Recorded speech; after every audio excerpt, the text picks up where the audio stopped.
পাকিস্তানের পাল্টা হামলায় বড় বিপাকে পড়েছে ভারত। টালমাটাল হয়ে পড়েছে দেশটির অর্থনীতি। ধস নেমেছে ভারতের শেয়ার বাজার ও বন্ড মার্কেটে। সেই সঙ্গে ব্যাপক দরপতন ঘটেছে ভারতীয় রুপির।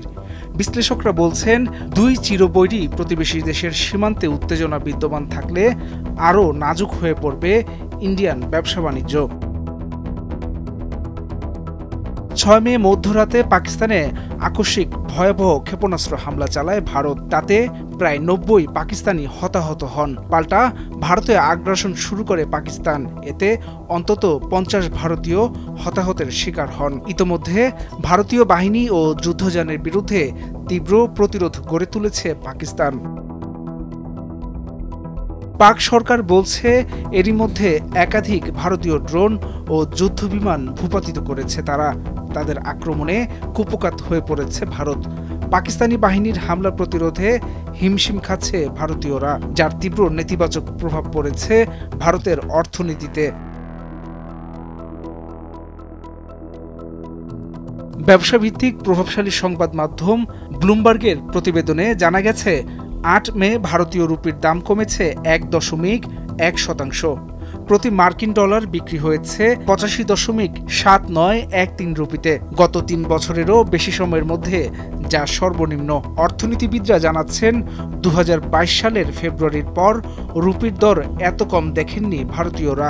যদিও গত কয়েকদিন ধরেই মুদ্রাটির পতন ঘটছে।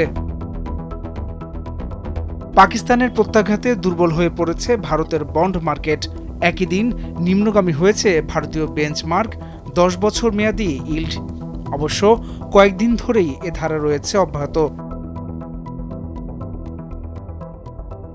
ভারতের শেয়ার বাজারে বিরাজ করছে মন্দা। একই দিন দেশটির বেঞ্চমার্ক এনএসই নিফট ৫০ সূচক নিম্নগামী হয়েছে ০.৫%, আর বিএসই সেন্সেক্স ইন্ডেক্স নিম্নগামী হয়েছে ০.৪%। বিগত কয়েকদিন থেকেই দেখা যাচ্ছে এমন দৃশ্য।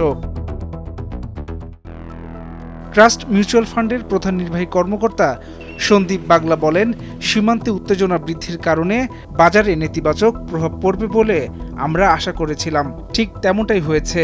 এলকেপি সিকিউরিটিজের পণ্য ও মুদ্রা বিশ্লেষক যতীন ত্রিবেদী বলেন, পাক ভারত পাল্টাপাল্টি হামলায় ভূ রাজনৈতিক সংকট বেগবান হয়েছে। উত্তপ্ত পরিস্থিতি অধিকতর খারাপ হলে আরও চাপে পড়বে ভারতীয় রুপি। ইউএস ডলারের বিপরীতে সর্বকালের সর্বনিম্নে যেতে পারে মুদ্রাটির মূল্য। হাসান সাব্বির, ভোরের কাগজ।